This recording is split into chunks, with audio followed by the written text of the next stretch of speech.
Well, in case you haven't noticed, there's a theme to our readings that you might relate to as a mother. Isaiah is talking about a baby being suckled, being fed, imparting and hoping for the fullness and most healthy person, healthy child. And St. Paul, in the second reading, talking about children, being like a child, be strong in faith, be strong in God, strong in what's good, what's true, and what's beautiful. And Dwight, continuing that theme, saying you've got to become like children. Become like children. Well, you know a lot more about children than I do. But I read quite a bit about little ones like this. That's a beautiful picture, isn't it? Totally and utterly trusting in you, that you're not going to drop her. So teaching her and helping her feel secure in this world.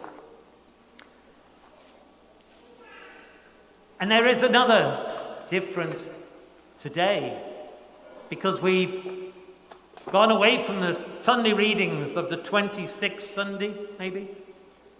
6th. And we're having a celebration in honor of another little one. Well, she was like that once, but she did live to be 24. Our patron, Saint Thérèse of Lisieux.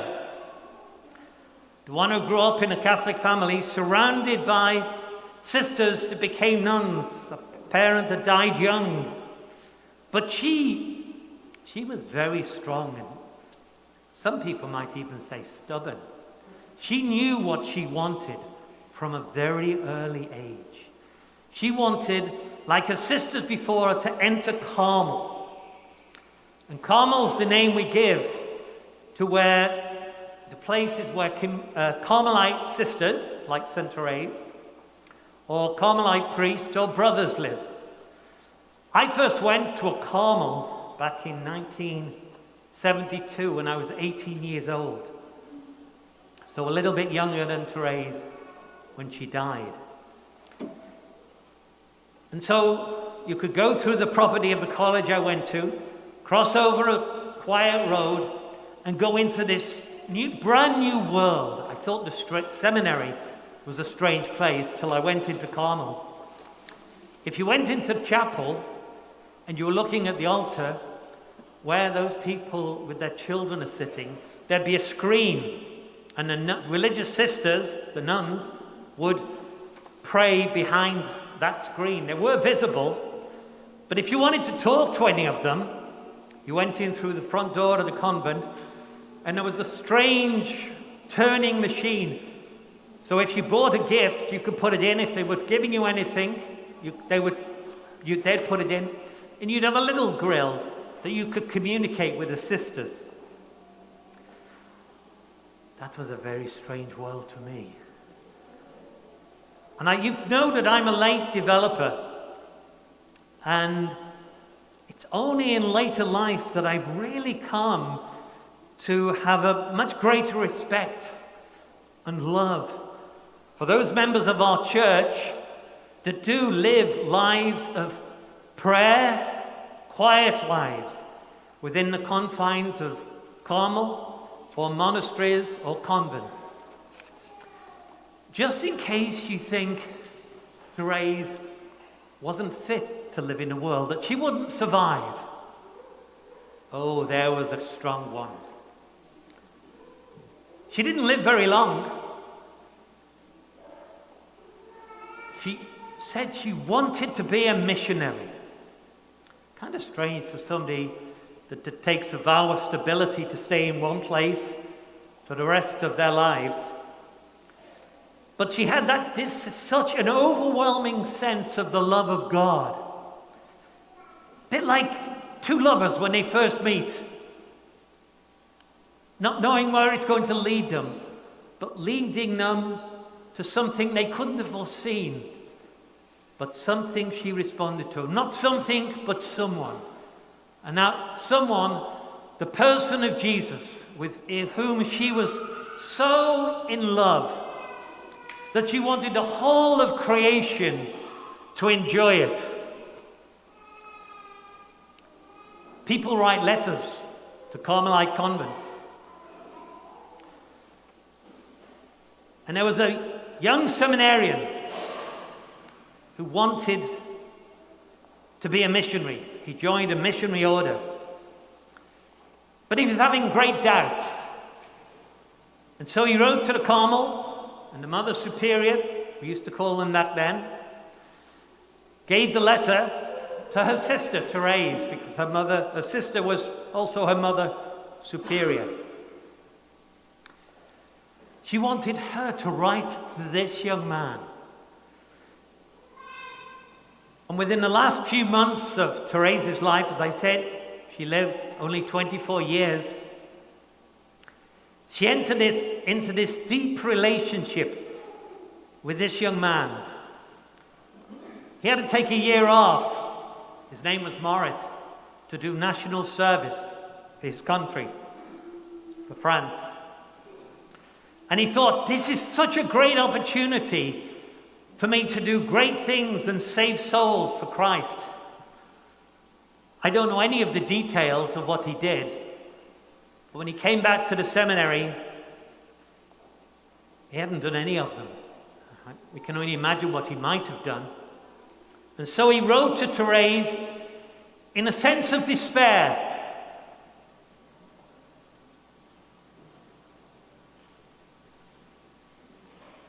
Because in his head, a voice kept saying,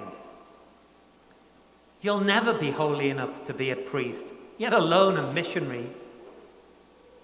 Plagued by doubts, he knew that he wanted help, and he received it from the nun in Carmel.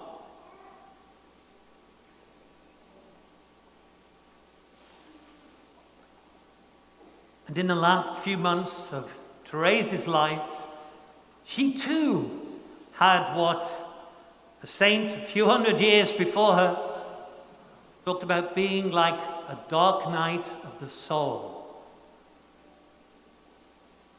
I'm not so sure if we even experienced physical darkness, but I remember when I did as a child and being really frightened of it. So a dark night of the soul describes it quite well. A sense of hopelessness.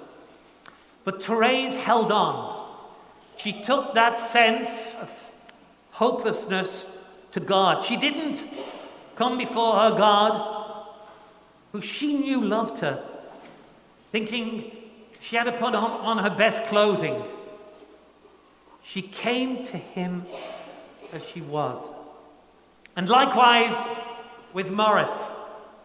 He came to her, and they shared their journey in truth. She wanted to know more about him. And she set a great store in dates and times and places. And then she realized, that the date he first felt called to be a priest was the date she took her vows in Carmel. He became a priest and died. He became a missionary and died young. Thérèse herself died, as I said, at the age of 24. But who would have thought a young girl at 14 or 15 entering the Carmel in northern France?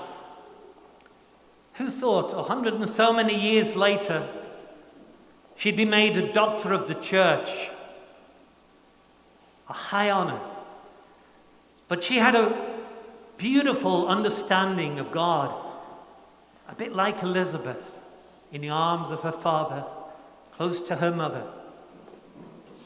She knew, even though she wasn't a perfect child, Thérèse that is, she knew that she was still loved. She passed that knowledge and experience onto Maurice, whose fears were taken away.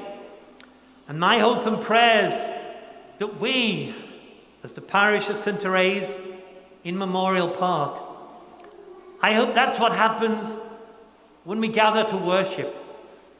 that we get a greater awareness of ourselves, not as we'd like to see ourselves, but as we are seen by God, and knowing that doesn't dent God's love at all. It confirms His love for us. And during these COVID times, days and months, probably years, Deacon Larry has been leading us as a parish into trying to understand what is our mission. And we've used Zoom, and to great success, starting with 5 people, growing to 50, 60 people, looking at how we can take the message we have and share it in a way Thérèse so generously shared her faith from the confines of Carmel. We had many of you that answered online questions about the parish. So as a parish, we should, as Thérèse was, concerned about her salvation and the state of her soul. But she had such a big view of the world, even though I think the only other country she visited was Italy, and that's quite a story.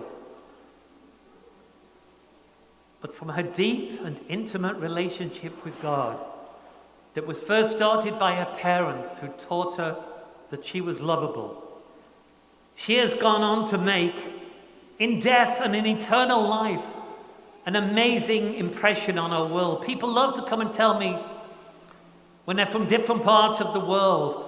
There was a woman here, a lovely woman in the parish with 2 children, and she said, I'm from the Philippines, and my school and parish was St. Thérèse.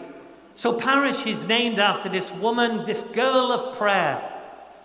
And so I hope that you're quicker than me at picking up the need for prayer and a desire to be holiness, so that we can be missionaries, that we, in everything we do, whether we travel near or we don't go very far at all, that all that we do it in love.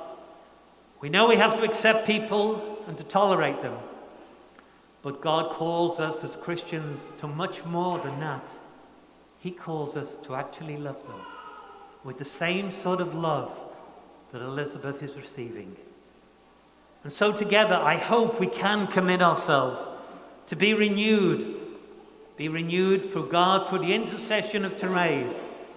And just as she was able to forge this beautiful relationship with Maurice, we too deepen our relationship with God and strengthen our relationships with one another, which give us courage, confidence, and hope to go out and bring others to that great love.